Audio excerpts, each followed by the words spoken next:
1942年、ウィーンの裕福なユダヤ人家族の家が、突然の戸口のノックによってその平穏を失った。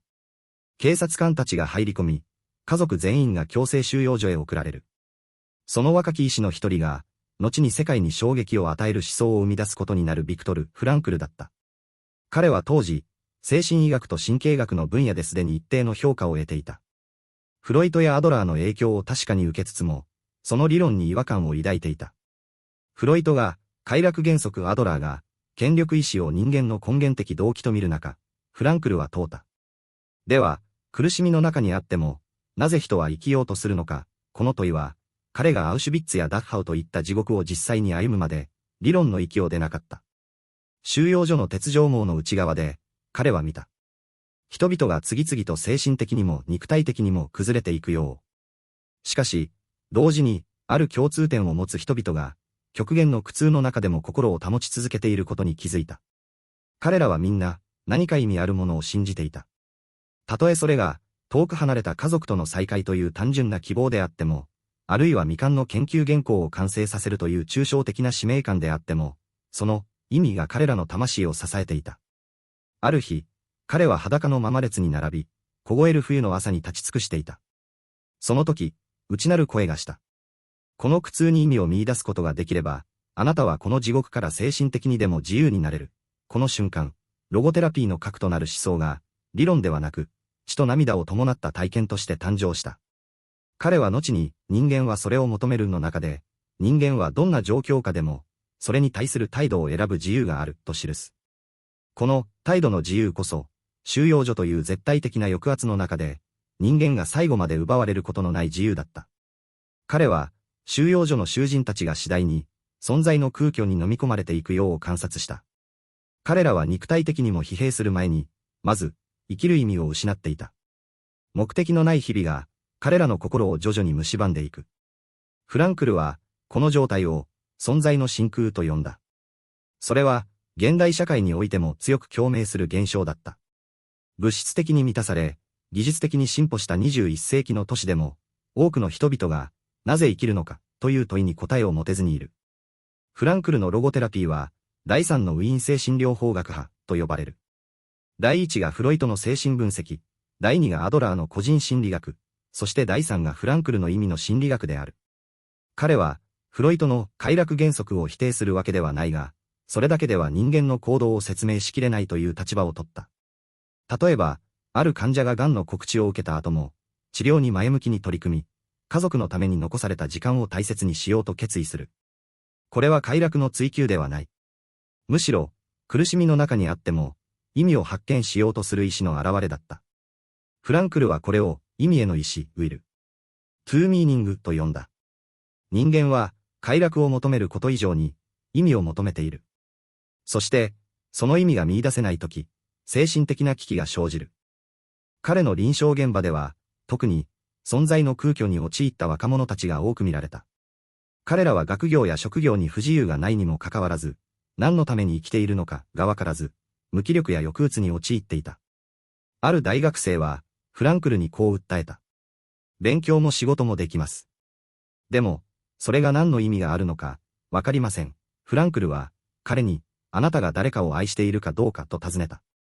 学生は、遠くにいる妹のことを思い出し、彼女を支えたいという気持ちがあることに気づいた。その瞬間、彼の目が変わった。フランクルは、意味は外側から与えられるものではなく、個々人が具体的な状況の中で発見するものだと強調した。彼が提唱した意味の3つの経路愛、仕事、苦しみは、すべて自己超越を含んでいる。つまり、自分自身の欲求を超えて、他者や価値に向かう姿勢が意味を生み出すというのだ。ある終末期の患者が、フランクルの元にやってきた。彼は、もう生きる価値がないと話し、安楽死を考えていた。フランクルは尋ねた。あなたがこの世に残すものとは何ですか？患者は、自分の人生を記録した手紙や日記があることに気づき、それらを家族に残すことに意味を見出した。彼は最後の日々を、それらの文章を整理しながら過ごした。死は避けられないが、態度は選べる。この体験は、ロゴテラピーの臨床的有効性を象徴している。また、彼の技法である、パラドキサル・インテンションも、多くの患者に効果をもたらした。ある強迫性障害の患者が、手を洗いすぎる症状に苦しんでいた。フランクルは、今日、できるだけ多く手を洗ってください。できれば、1日100回洗ってみてくださいと言った。患者は戸惑いながらも従い、その結果、洗う行為への執着が逆に薄れていくことに気づいた。この技法は、症状への過剰な意識を外に向けさせることで、無意識の緊張を緩和する。フランクルは、これらの技法を、意味の探求に導く手段として用いた。理論と実践が、彼の生涯を通じて一体化していた。フランクルの思想は、実存主義哲学と精神医学の交差点に位置している。キルケゴルやヤスパース、ハイデガーといった実存主義哲学者たちが、人間の存在の孤独と責任を問うたのに対、フランクルはそれらを臨床の場に持ち込んだ。彼は、哲学者たちの抽象的な議論に満足せず、では、実際に抑うつに苦しむ患者に、どのように意味を見出させるかという問いを立てた。彼の理論は、単なる哲学的施策ではなく、生きる意味を失った人をいかにして救うかという実存的緊急課題から生まれた。例えば、ある退役軍人が戦争の記憶に苦しんでいた。彼は、自分が生き延びた意味がわからないと語った。フランクルは、あなたが生き延びたことで、誰かが救われたことがありますかと尋ねた。軍人は、後に平和活動を行い、戦争の悲惨さを語ることで、若者たちの心を変えていることに気づいた。その瞬間、彼の過去の苦しみが、現在の行動の意味と結びついた。フランクルは、このように、過去の苦しみを、現在の意味ある行動に変換するプロセスを重視した。彼は、アドラーの社会的関心の概念に共感しつつも、それだけでは不十分だと考えた。社会貢献の背後には、より深い意味への意思が必要だとした。また、フロイトの無意識理論に対しても、人間は単なる過去のトラウマの産物ではないと反論した。たとえトラウマを抱えていても、それをどう解釈し、どう意味づけるかは、個人の自由にある。彼は、人間は、条件付けられた存在ではなく、意味を創造する存在である、と述べた。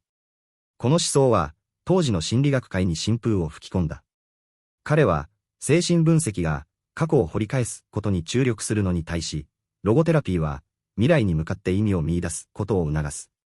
ある臨床の場で、患者が幼少期の虐待体験を語った。従来のアプローチなら、そのトラウマの影響を分析するところだが、フランクルは、その経験を通じて、あなたが学んだこと、誰かを助けるために使えることは何ですかと尋ねた。この問いかけが、患者の視点を、被害者から意味の発見者へと変える契機となった。彼の理論は、心理学が、病気の治療から人間の成長へと視点を移すきっかけとなった。人間はそれを求めるの第一部に描かれる収容所の様子は、単なる記録を超えて、人間存在の極限を照らす鏡となった。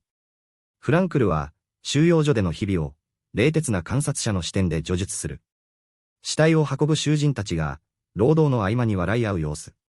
それは、人間がどんな状況下でも、精神的な防衛規制を持ち、意味を見出そうとする本能があることを示している。彼は、収容所内で自殺する者たちの共通点を分析した。彼らは皆、もう耐えられない、これ以上生きる意味がないと口にしていた。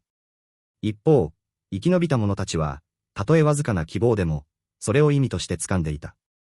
ある囚人が、妻の写真をずっと持ち歩いていた。彼は、彼女が生きているかわからないが、彼女の記憶が私を支えている、と言った。フランクルは、この愛の経験こそが、意味の最も純粋な形だと考えた。彼自身も、収容所にいたとき、妻への愛の思いを心の支えにしていた。彼女がすでに殺されていたことを後に知ったときでさえ、その愛が無意味になったとは思わなかった。なぜなら、愛は存在する限りではなく、思い続ける限り、意味を持つからだと信じた。彼は、愛は、物理的な存在を超えた次元で成立すると記している。また、ある日、彼は凍える泥の中で立ち尽くしていた。その時、内なる対話をした。この苦しみは、何かのためになるのか、そして答えた。はい、なっている。この経験を通じて、将来、苦しむ人々を助けることができるだろう。この瞬間、苦しみは単なる苦痛ではなく、使命の一部となった。彼は後に、苦しみの逆説としてこの体験を理論化した。苦しみを避けようとすればするほど、それは増大する。しかし、それを意味あるものとして受け入れるとき、苦しみは変容の力となる。この思想は、終末期医療や災害後の心理支援など、現代の多くの場面で応用されている。例えば、がん患者が、なぜ私が、と問うとき、医師は、あなたがその経験をどう意味づけるかを共に考えるようになっている。フランクルの収容所体験は、悲劇そのものだったが、その中から生まれた思想は、何百万人もの心を救ってきた。彼は晩年、私は地獄を歩いた。しかし、その地獄が、人々に希望を伝える道になった、と語った。彼の生涯そのものが、ロゴテラピーの最も力強い実証だった。意味というテーマは、人間の内面世界において最も根源的な問いをはらんでいます。その意味がどこから来るのか、誰がそれを定めるのか、そしてそれが普遍的であるのか、それとも個人の主観にしか過ぎないのかという議論は、ロゴセラピーの核心に深く関わっています。ビクトル・フランクルは、意味は単なる個人の感情や好みに基づくものではないと明確に断言しました。彼にとって意味は、外側にある価値体系に応答することによって現れるものであり、人間はそれを発見する存在であるとされたのです。これは、例えば、私は幸せだから人生に意味がある、という主観的な満足とは一線を画す考え方です。フランクルはむしろ、意味があるからこそ、たとえ不幸の中にあっても人は耐えられる、と主張しました。この逆転の視座こそが、ロゴセラピーの本質的な転換点でした。彼は、強制収容所で見聞きした多くの人々の死を前にして、生き延びた者たちの共通点を観察しました。それは、家族への思い、未完の仕事、あるいは他人を助けるという使命感のような、外在する価値に結びついた存在動機でした。ある囚人は、娘をまだ守らなければならないという思いで凍える後進を乗り越えました。別の囚人は、自分の研究を誰かに伝えなければならないという信念を持ち続けました。これらの動機は、彼らの気分や状況がどうであれ、変わることのない、意味の光として機能しました。フランクルはこれを、意味の客観性と呼びました。つまり、意味は個人の心の内にだけあるのではなく、世界の中に実在し、それに応答する自由が人間に与えられているというのです。しかし、この客観性は絶対的なものではなく、人間の解釈と選択を通じて現実化されるというバランスもまた、ロゴセラピーには内在しています。例えば、愛を通じて意味を見出す場合、相手という現実の存在が前提になりますが、それをどう受け止め、どう応答するかは個々人の自由に委ねられます。仕事も同様で、たとえ社会的に評価されない労働であっても、そこに、誰かのためになる、という価値を見出す瞬間、意味は成立するのです。このように、意味は客観的な価値の存在と、主観的な応答の自由という二つの軸の交点に位置づけられます。フランクルはこれを、意味への意志、will to meaning と表現しました。人間は快楽を求めることも、権力に従属することもできるが、それらを超えて、意味を見つけたいと願う存在であると。この考え方は、当時の主流だったフロイトの快楽原則やアドラーの権力意志に対する明確な代替案でした。フランクルは、フロイトが人間を過去のトラウマに支配される存在として見たのに対し、人間は未来に向かって意味を思考する存在だと主張しました。アドラーの社会的関心に近い面も持ちながら、フランクルのアプローチはさらに深く、スピリチュアルな次元へと踏み込みます。彼が、精神、ゲストと呼んだのは、宗教的教義とは異なる、人間が意味を感知し、それに応答する能力そのものを指しています。この精神は、無神論者であっても持ち得るものであり、むしろ倫理的選択や自己超越の瞬間に顕在化するのです。したがって、意味の客観性は、特定の宗教的真理を前提とせずとも、人間の存在構造そのものから自然に導かれるものとして位置づけられます。臨床現場では、この客観性と主観性のバランスが、クライアントの自己理解を深める鍵となります。ある患者が、何をしても虚しいと訴えるとき、ロゴセラピーはその虚しさを単なる感情として扱わず、あなたが今、応答すべき意味はどこにあるのかと問いかけるのです。それは、過去の成功体験を振り返るのではなく、現在の状況の中で、何が求められているかに耳を傾ける作業です。例えば、介護に疲弊している人がいたとします。その人が、自分は犠牲ばかりしていると感じているならば、ロゴセラピーは、あなたが今していることは、誰かの尊厳を守っているという意味を持つのではないですか、と問いかけます。この問いは、客観的な価値を示唆しつつ、その受け止め方はあくまでその人の自由に委ねられます。意味は強制されず、発見されるものだからです。フランクルの思想が広く受け入れられる一方で、その経験と理論が過度に一般化される危険性もまた、近年の学問的議論の中で指摘されています。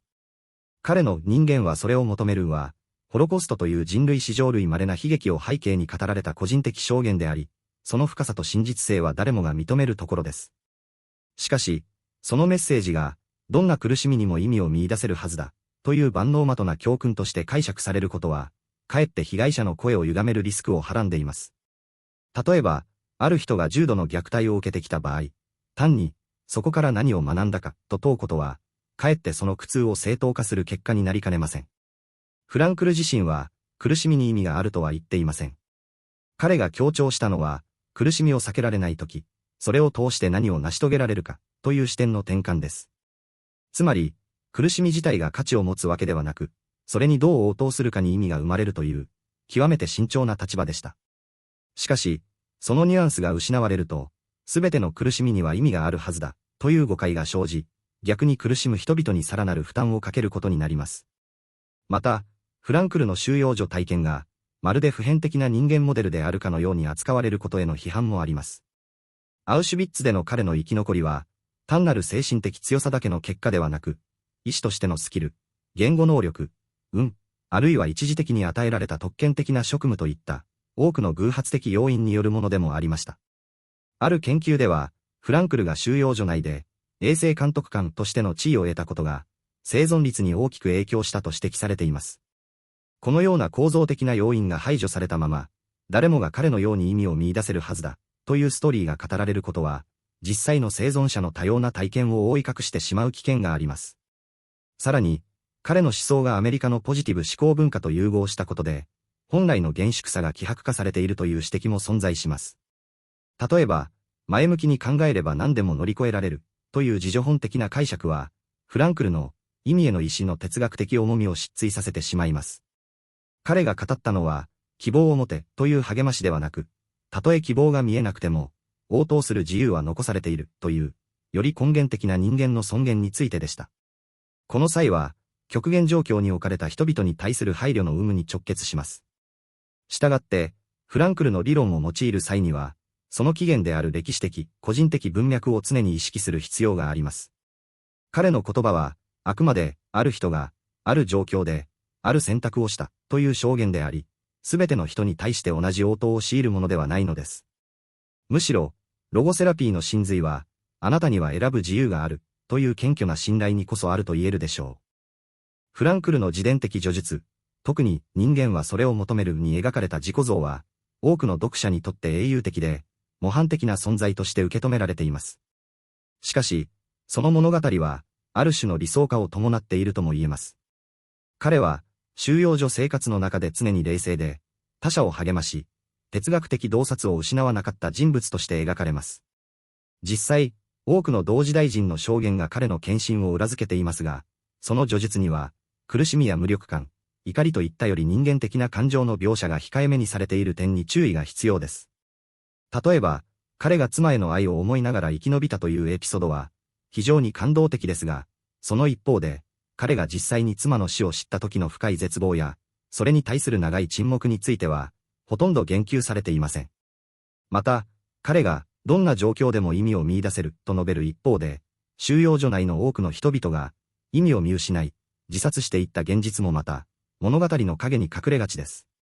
これは、生存者の物語が持つ普遍性を高めるために、無意識のうちに、成功した適応だけが強調されるという、証言文学に共通する傾向かもしれません。さらに、フランクルが後に気づいた専門家としての権威も、その電気魔と物語に影響を与えています。自伝的記述は、理論の正当性を裏付ける証明として機能しており、彼の人生がまるでロゴセラピーの実践そのものであるかのように描かれます。しかし、人間の内面は常に一貫しているわけではなく、時には矛盾や迷い、後悔も存在します。そのような複雑さが排除されることで、読者は、フランクルのようにならなければならない、という無言のプレッシャーを感じる可能性があります。特に、自らの苦しみの中で意味を見出せない人々にとっては、その理想像が逆に孤独を深める要因となる恐れもあります。しかし、このような理想化は、完全に否定されるべきものではありません。彼の物語が多くの人々に共感されるのは、そこに人間の可能性の一つの姿が描かれているからです。問題は、その物語が唯一の正解のように扱われることにあるのです。ロゴセラピーの真の価値は、フランクルのように生きよという模範提示ではなく、あなた自身の状況の中で何に応答するかを選びなさいという呼びかけにあると言えるでしょう。現代の臨床現場において、ロゴセラピーはうつ病、不安障害、依存症、終末期ケアなど、多様な領域で応用されています。特に、存在の空虚、エキステンシャル。バキュームという概念は、物質的には豊かでも心が満たされない現代人の精神状態を的確に捉えており、若者から高齢者に至るまで広く共感を呼んでいます。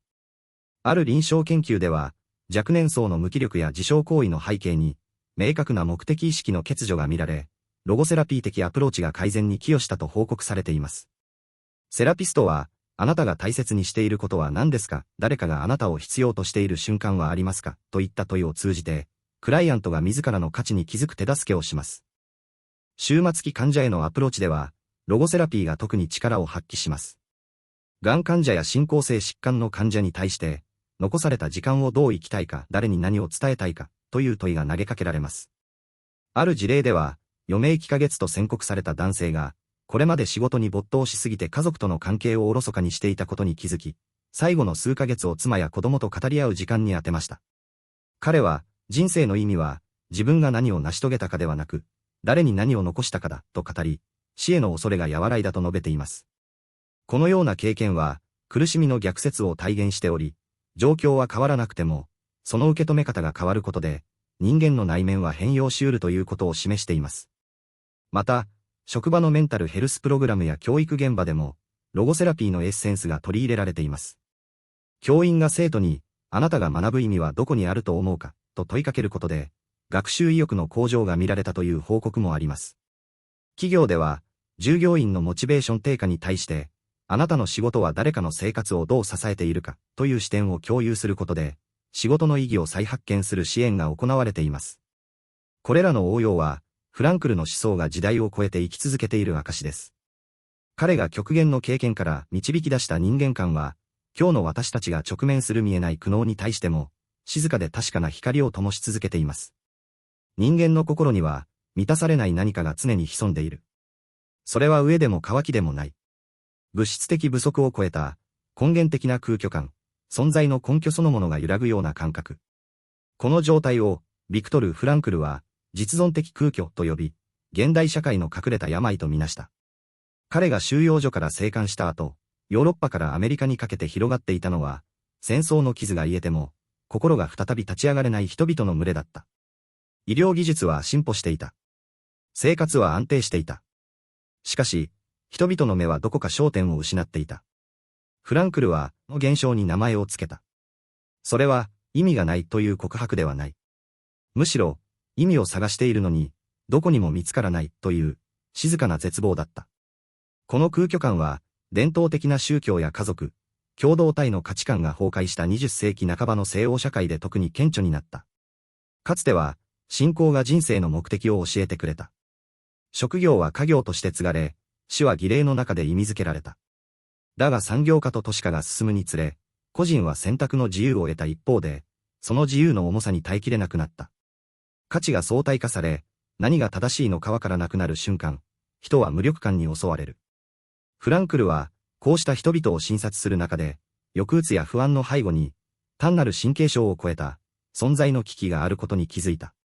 彼らの悩みは、どうすればよく眠れるかでも、どうすれば人とうまくやれるかでもない。もっと深い。なぜ、私がここにいるのか、という問いだった。彼は、この実存的空虚が引き起こす反応パターンを3つに分類した。1つ目は、周囲に合わせようとする適応主義的反応。価値がわからないなら、みんながやっていることをすればいい。流行に身を任せる。メディアが進める幸福の形に従う。しかし、そうして得られる満足は一時的で、心の底に残る違和感は消えない。2つ目は、全体性的反応。混乱した世界を理解するために、絶対的なイデオロギーや権威にすがる。政治的急進主義や宗教的狂信、あるいは自己啓発の名のもとに盲目的に従う集団に身を置く。これは、自由の重さから逃れるための極端な方法だ。三つ目は、快楽や消費による一時的な気晴らし。アルコール、薬物、過食、買い物、SNS の無限スクロール。空虚を埋めようとするが、埋まることはなく、むしろ空虚感を深める結果になる。フランクルは、こうした状態が現代の抑うつ症の多くを説明すると考えた。抗うつ薬や行動療法が有効な場合もあるが、根本的な問いに答えられないままでは、症状は繰り返す。彼は、治療の中心に、意味の探求を据えた。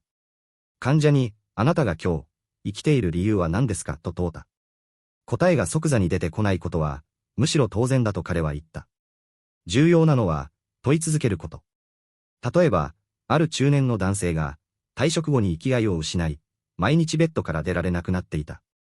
フランクルは彼に、誰かがあなたのことを思い出したとき、どんな気持ちになると思いますかと尋ねた。男性はしばらく考え、娘が、父がちゃんと笑ってくれたことを覚えてくれているかもしれないと言った。その瞬間、彼の目が少しだけ動いた。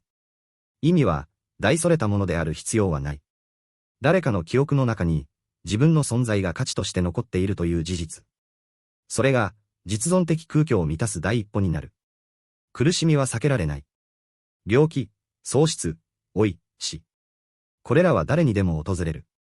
フランクルは、収容所でそれを痛感した。囚人たちの多くは、拷問や飢餓、凍てつく寒さに耐えかね、心が折れていった。しかし、同じ状況でも、ある種の人は崩れなかった。彼らの共通点は、苦しみに意味を見出したという事実だった。フランクルは、この現象を、苦悩のパラドックスとして捉えた。苦しみそのものは否定されるべきものだが、その中で人間が取る態度は、尊厳ある選択となり得るという逆説。彼は言った。苦しみは避けられないが、それをどう受け止めるかは選べる。この一文は、ロゴテラピーの核となる思想だ。ある女性が、最愛の夫を癌で亡くした。悲しみのあまり、数ヶ月間、言葉を発しなかった。カウンセリングに来た時、彼女は、もう何も感じたくないと言った。フランクルは、彼女の喪失を否定しなかった。むしろ、あなたがこれほどまでに苦しんでいるのは、どれほど彼を愛していたかの証拠ですと語った。その言葉に、彼女は初めて涙を流した。苦しみを否定するのではなく、その中に価値を見出す。愛があればこそ、喪失は深い。その関係の深さが、苦しみの大きさとして現れる。だから苦しみは、無意味な罰ではなく、むしろ、愛した証として再解釈できる。これが、態度間と価値の本質だ。フランクルは、意味は三つの道から見出されると教えた。一つは、創造的価値、つまり何かを成し遂げること。仕事、芸術、発明、育児。他者に貢献する行為すべてがここに含まれる。二つ目は、体験的価値。美しい音楽を聴くこと、自然の美しさに触れる、誰かを愛すること。受動的に見えるが、これらは心の奥深くに意味を刻む。三つ目が、先に述べた、態度間と価値。避けられない苦しみに対し、どのような姿勢で向き合うか。これが、フランクル理論の最も得意な点だ。例えば、末期がんの患者がいたとする。治癒の見込みはない。しかし、彼が残された時間を、家族と穏やかに過ごしたいと決意すれば、その態度自体が意味になる。死に直面しても、人間は選択の自由を完全には奪われない。その、最後の一歩を、どのように歩むか。それが、人生の質を決める。この思想は、単なる励ましではない。実際の臨床場面で、多くの患者が、自分には何もできないと感じて閉塞する。フランクルは、その中にも、小さな自由があると示した。例えば、病室の窓から見える木の色を意識すること。看護師の言葉に丁寧に答えること。あるいは、自分を支えてくれる人のために、わずかでも笑顔を見せること。こうした選択は、環境を変えないが、心の在り方を変える。彼は言った。人間は、どんな状況に置かれても、その状況に対する応答の自由だけは奪われないと信じます。この信念が、希望の根拠となる。フランクルの、心理的自由という概念は、単なる哲学的主張にとどまらない。近年の神経科学の発展が、その背後にある脳のメカニズムを少しずつ明らかにしている。私たちが、選択すると感じる瞬間、脳の前頭前野が活性化する。この領域は、衝動を抑制し、未来を予測し、価値に基づいて判断を行う中枢だ。つまり、環境や本能のままに行動するのではなく、どうあるべきかと考える能力が人間の自由の神経魔と基盤である。例えば、強い不安に襲われたとき、多くの人は逃避や抑圧という自動反応に出る。しかし、ロゴテラピーでは、その不安の中に、どのような意味が隠れているのかと問うことを促す。この問いかけ自体が、前頭前野の働きを活性化させる。fMRI の研究では、意味を探求する問いに取り組む人々の脳において、前頭前野と帯状界の連携が強まることが確認されている。これは、感情的な苦痛に対して、認知的な距離を置き、それを解釈しようとするプロセスの反映だ。つまり、意味を見出そうとする行為は、脳の回路を実際に変化させ、心理的回復力を高める可能性がある。さらに、長年にわたるマインドフルネスや認知療法の研究から、人間は反応の感激を持つことが分かってきた。刺激と反応の間に、わずかな瞬間の空白がある。その空白の中で、どう応答するかを選べる。フランクルが言う、態度の自由は、まさにこの神経魔とな余地に根ざしている。例えば、侮辱を受けた瞬間、怒りの感情が湧くのは自然な反応だ。しかし、その怒りに従うか、それとも、なぜこの人はそう言ったのか、私はどう応じるべきかと考えるか。この選択の余地が、人間の尊厳を保つ。神経可塑性の研究も、この思想を裏付けている。脳は固定されたものではなく、経験や思考の反復によって変化する。つまり、日々、意味を探すことを繰り返すことで、その回路が強化され、次第にそれが自然な反応パターンになる。ある患者が、毎朝、今日、私が果たせる小さな責任は何ですかと日記に書くようになった。はじめは形だけだったが、数ヶ月後、彼は、なぜ自分が生きているのかを自覚的に感じられるようになっていた。脳は、習慣によって再構築される。フランクルの教えは、心の自由を脳の自由へとつなぐ、実践的な訓練法とも言える。フランクルの理論が持つ革命的な点は、それまでの精神医学の枠組みを根本から問い直したことにあった。フロイトは、人間の動機を、快楽原則に帰結させた。無意識の欲望、特に性的、攻撃的衝動が、行動の原動力だとする。アドラーはそれに反発し、権力争いを人間の根本的欲求とした。劣等感を克服し、優越を追求することが、人生の目標だと。しかしフランクルは、どちらの枠組みも不十分だと感じた。収容所で見たのは、飢餓と恐怖の中にあっても、誰かのためにパンを分け与える人、希望の言葉を囁く人だった。彼らの行動は、快楽でも権力でもなく、意味に基づいていた。彼はフロイトを尊敬しながらも、こう批判した。フロイトが下水道だとすれば、私は星空を見上げる。これは比喩ではない。フロイトは人間の暗部を深く掘り下げたが、その視線は下へ下へと向いていた。フランクルは、人間がどんなに踏みにじられても、上を見上げ、意味を探し続ける可能性があると信じた。アドラーの理論も、社会的有用性や共同体感応募を重視した点で近いが、依然として、達成や貢献という外的な成果に焦点が当たりがちだ。フランクルは、それ以上のものがあると見た。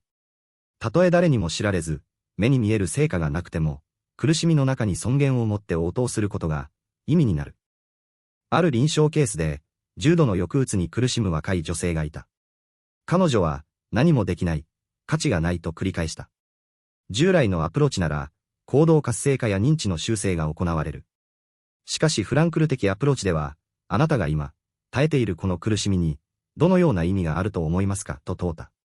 女性はしばらく沈黙した後、私の苦しみが、将来、同じ境遇の人の助けになればいいと言った。その瞬間、彼女の表情に変化が起きた。彼女はまだ回復していない。しかし、意味がないという絶望から、意味になれるかもしれないという可能性へと、心が動いた。これは、フロイトやアドラーの理論では到達しづらい地点だ。彼らは過去の原因や社会的動機に注目するが、フランクルは未来への責任と、その中での選択に焦点を当てる。この違いは、治療の方向性そのものを変える。過去のトラウマを分析するのではなく、未来に向けた問いを立てる。患者は、なぜこうなったのかではなく、これからどうなるのかを考え始める。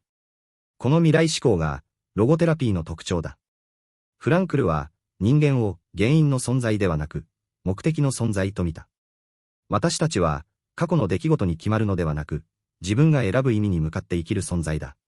この視点の転換が、多くの人々に新たな生き方の可能性を開いた。理論としての完成度以上に、その思想が持つ人間への信頼が、今日も世界中のカウンセリング現場で響き続けている。強制収容所の鉄条網が風に揺れる音が遠ざかる中、ビクトル・フランクルは解放された後にヨーロッパの病院で青年の診察に当たった。その青年は、終戦後の混乱の中で生きる意味を見失っていた。学問も、仕事も、信仰も、すべてが虚しく感じられ、毎日が惰性の連続だった。フランクルは彼にこう尋ねた。あなたが今日、この部屋に来たのはなぜですか？青年は答えた。特に理由はありません。医師の指示で来ただけです。フランクルは静かに言った。では、あなたが理由なくここに来たという事実自体が、すでに何かの兆しかもしれません。意味は、まるで完成された形で現れるのではなく、問いかけの途中で、あるいは対話の隙間に、かすかな影のように現れるものです。このやりとりは、ロゴセラピーの限界を浮き彫りにする。意味への意志が人間の本質であるという主張は、ある種の哲学的確信に支えられているが、その確信が全ての人の現実と一致するとは限らない。特に、社会的、経済的抑圧に長くさらされてきた人々にとって、態度の自由は理論的には保たれていても、実際には行使が極めて困難な概念である。例えば、慢性的な貧困に苦しむ母親が、病気の子供を見ながら、人生の意味を見つけようと促されても、その言葉は時に冷たく、非現実的に響く。彼女にとっての自由は、まず安全な住環境や医療アクセスであり、その後にようやく、意味についての問いが立ち得るのである。フランクルの思想は、人間の精神的尊厳を回復するための力強い明かりではあるが、すべての闇を照らしきれるわけではない。また、ロゴセラピーは、個人の内面的変容に重点を置くあまり、構造的な不正や社会的差別への対処を軽視する傾向がある。例えば、人種差別や性的マイノリティへの偏見にさらされている人が、抑うつ状態にある場合、単に意味を見出そうと呼びかけるだけでは不十分である。その苦しみの多くは、個人の態度ではなく、社会の構造的暴力から生じている。フランクル自身がホロコストの被害者として、国家による組織的暴力を体験したにもかかわらず、彼の両方はそのような集団的暴力の政治的責任を扱わない。これは、ロゴセラピーが、個人としての応答に注目するがゆえの必然的な狭間でもある。フランクルは、どんな状況でも、最後の自由は態度の選択にある、と述べたが、その自由が、社会的文脈の中でどれほど制約されているかについての分析は、彼の理論の終焉にとどまっている。この点に対して、後世の批判的理論家たちからは、ロゴセラピーは、抑圧された人々に、自らの苦しみを内面化させ、社会改革の必要性を希薄化する危険性がある、との指摘がなされてきた。さらに、ロゴセラピーの臨床的有効性については、科学的基盤の確立が遅れているという課題がある。パラドキシカル、インテンションやディスレフレクションといった技法は、臨床現場で有効であるとの報告は多数あるが、それらを検証した大規模な無作為対象試験は依然として限られている。特に、意味の発見という概念は、定量化が極めて困難であり、心理尺度での測定に限界がある。ある患者が、人生に意味を見つけたと感じても、それが一時的な気分の変化なのか、持続的な価値の再構築なのかを、客観的に判断することは難しい。また、ロゴセラピーのアプローチは、宗教的価値観や文化的背景に強く影響されやすい。例えば、西洋キリスト教文化では、愛、奉仕、犠牲を通じた意味発見が重視されるが、東アジアの集団主義的価値観では、家族や社会の調和が意味の中心となる。このような文化的相違をロゴセラピーがどれだけ柔軟に包摂できるかは、依然として検証が必要な領域である。フランクルの思想は普遍性を思考しているが、その実践は、必ずしも全ての文化圏で同様の共感を呼ぶわけではない。21世紀の都市で、一人の女性がスマートフォンの画面を見つめている。彼女は毎日、SNS に投稿する内容に悩んでいた。どれだけいいねがつくかが、自分の存在価値と結びついていた。ある日、彼女はあるアプリをダウンロードする。それは、ロゴセラピーの原則をベースにしたデジタルメンタルヘルスツールだった。アプリは、彼女に毎日、3つの問いを投げかける。今日、誰かのためになったことはありますか？今、あなたが没頭できることは何ですか？もし明日が人生最後の日だとしたら、今日はどう過ごしますか？これらの問いは、フランクルが提唱した、意味の発見経路を愛、仕事、苦しみに直接対応している。彼女は最初、形式的に答えを入力していたが、次第に、自分の内面と向き合う時間としてこのアプリを使うようになる。これは、ロゴセラピーがデジタル技術と融合する未来の一つの姿である。AI がユーザーの言語パターンを分析し、パーソナライズされた意味の問いを提示する。チャットボットが、パラドキシカルインテンションを用いて、不安障害のあるユーザーに対し、その不安をもっと大きくしてみませんか、と優しく促す。このようなシステムは、従来の心理療法が届きにくい人々、遠隔地に住む人、経済的理由でカウンセリングを受けられない人、匿名性を求める人に、ロゴセラピーのエッセンスを届ける可能性を秘めている。しかし、技術の導入には新たな倫理的課題も伴う。AI が人生の意味について助言するとき、その判断基準は誰が設定するのか。機械に意味を語らせることで、人間の実存的問いが標準化、商品化されはしないか。例えば、ある AI アプリが、最も意味のある人生として、特定の職業やライフスタイルを推奨するようなことがあれば、それは新たな形の存在の強制になりかねない。フランクルは、意味は発見されるものであり、与えられるものではないと強調した。技術は、その発見を支援する道具にはなっても、その内容を決定してはならない。そのためには、AI システムの設計段階から、哲学者、心理療法家、倫理学者が共同で関与し、人間の自由と多様性を尊重するフレームワークを構築する必要がある。すでにいくつかの研究機関では、ロゴセラピーの原理を組み込んだ対話型 AI のプロトタイプが開発され、高齢者の孤独感や若者の存在危機の緩和に効果を示しているという報告もある。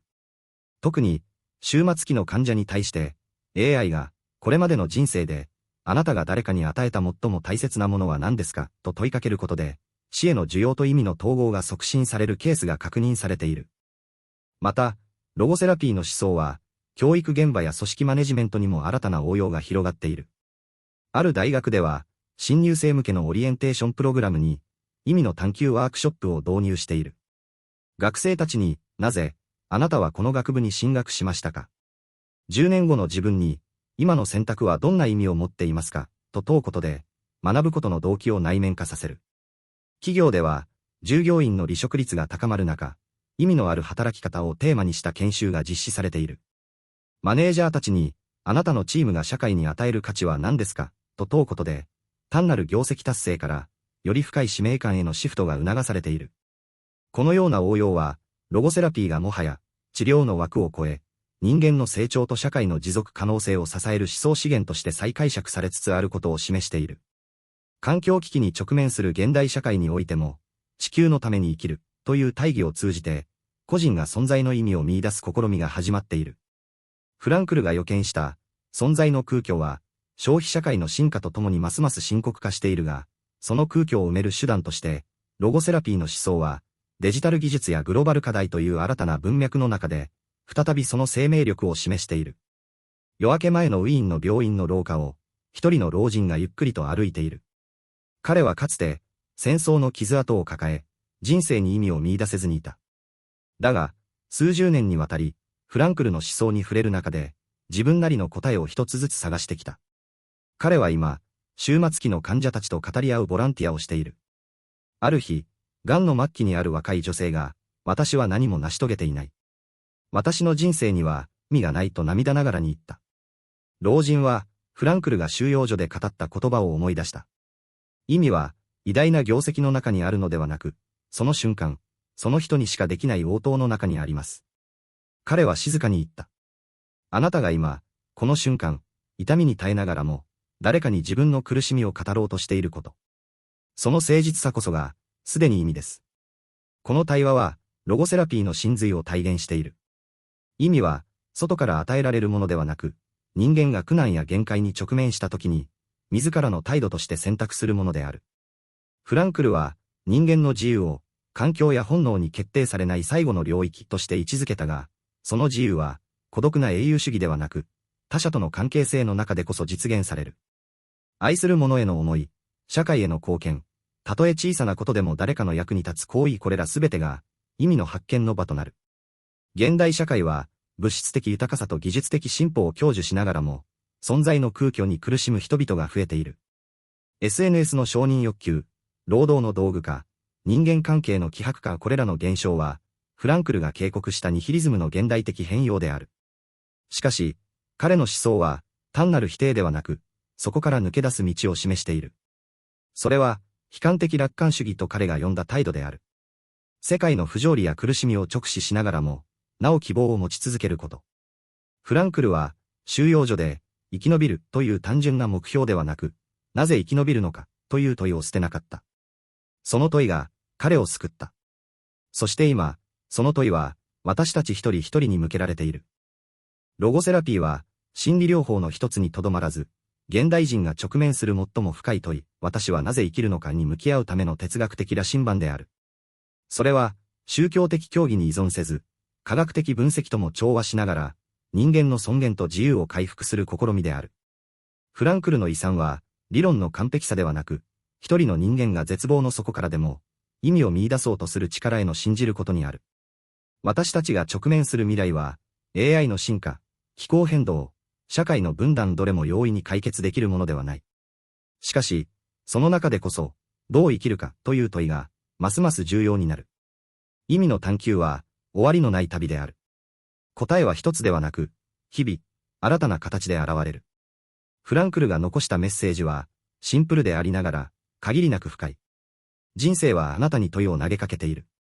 あなたは、それにどう答えるか。